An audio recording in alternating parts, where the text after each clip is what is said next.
So he says, okay, you agreed, sign the contract. He says, okay, fine. Click, I sign. So he takes you and he goes, Coon!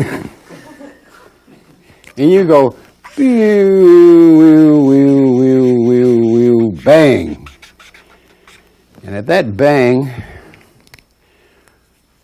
you look very closely, if one were there, and they would see a little newborn baby squalling and screaming, not hearing the screams to let me out of here, but just a screaming baby, newly born, lying in the broken glass, the garbage, and the dust and the dirt on the landing of a fifth-floor walk-up in the Bronx, while the 13-year-old mother, having just given birth, is hurrying down the stairs to get away.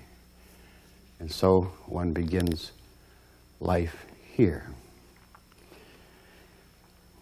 The thing that happens after that is where the action really starts. You go through that life process, and the symbology can have been 100,000 years ago. The whole symbology is still the same. And you make your exit, and you start out again. Now, originally, your intent was to take your escape velocity and go on out and continue wherever you were intending to go or whatever you intended to do. But right about here somewhere,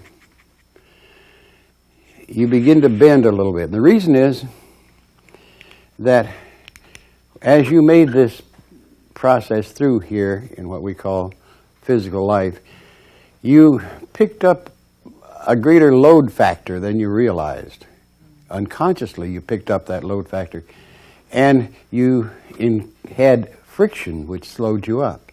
The combination of those two is expressed in the bending of that, where you, no one else, no law, nothing else, makes the decision when you said, how many times, I got to go back. It's just something I wanted to do, and I didn't get a chance to do it. I wanted to have 5 children instead of 2, and I got to go back and have 3 more children, or some such thing. Or I never got to drink alcohol. I'd like to go back and drink some booze. Whatever the reason. And you say, oh, just say to yourself, just once, that's all, and then I'll go on my way. And so you begin that turn to make just once more, one little more run, just one more for the road or whatever. And at that moment, that decision, which was yours and no one else's, no law, no rule, just you lost your escape velocity. And you went into orbit in this area. And you went down and around again. Had another life. And as you came out of that, you still were, as in essence, above this line. So you were recognized still from whence you came. You came up around in here and you made another decision. Having lost more velocity, having picked up an additional load factor, you're here. And you say, oh, it won't hurt to go back once more. And I've always wanted to ride a camel. So you decide to go back and ride and own a camel. So round you go again and go through the process here. And again, you are steadily losing velocity, and your orbit is decaying, as you can see.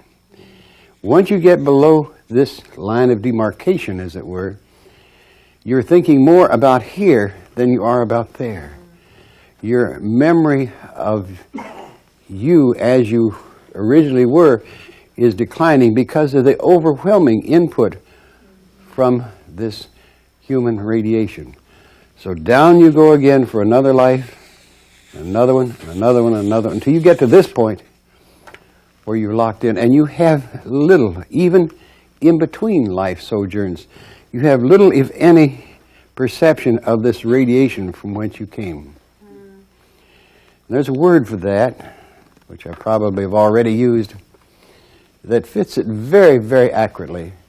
And that word is, we're all have become human junkies.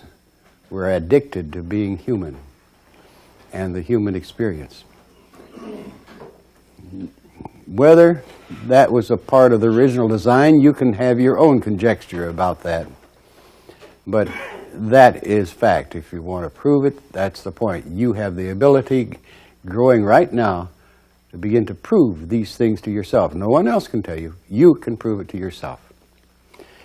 So, that's the first point of entry. There are other ways that entry takes place up here. One of the more amusing ones, and you will begin to perceive these in other people. That's the fun part. One is what is called, or what used to be called, a remittance man. If you remember in the colonial empire where they had a black sheep in London of a noble family, and he was just embarrassing the family tremendously by his bouts of whatever.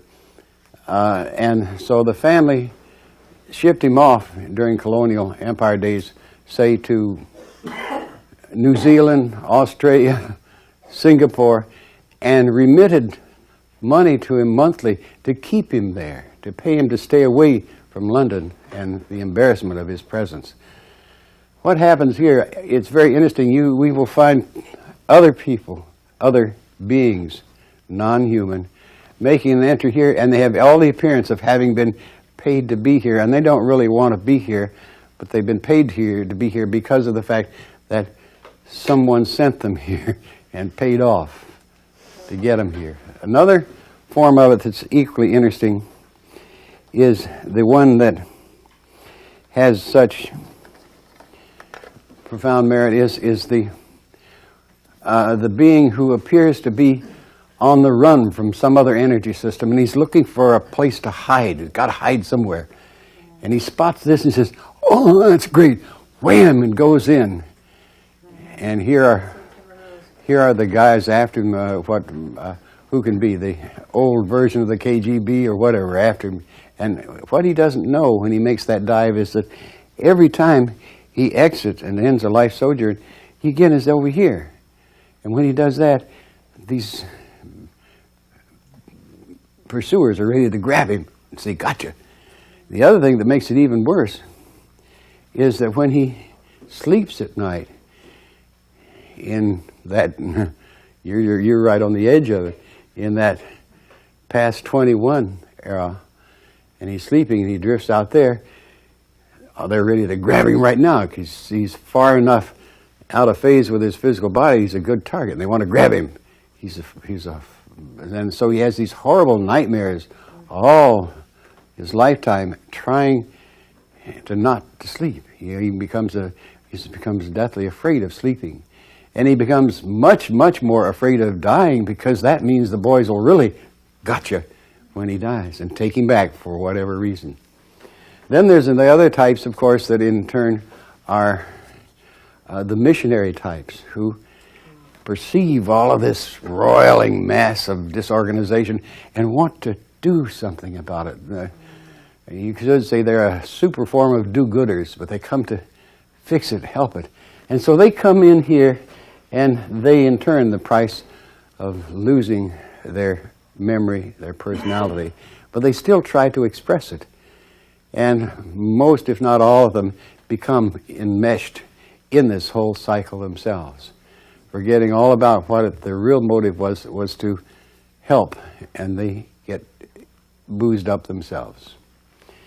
Then, the other part of which, one that I'm very familiar with, is where a friend of yours gets enmeshed, and you go in then to retrieve your friend, to rescue your friend, and you too get enmeshed.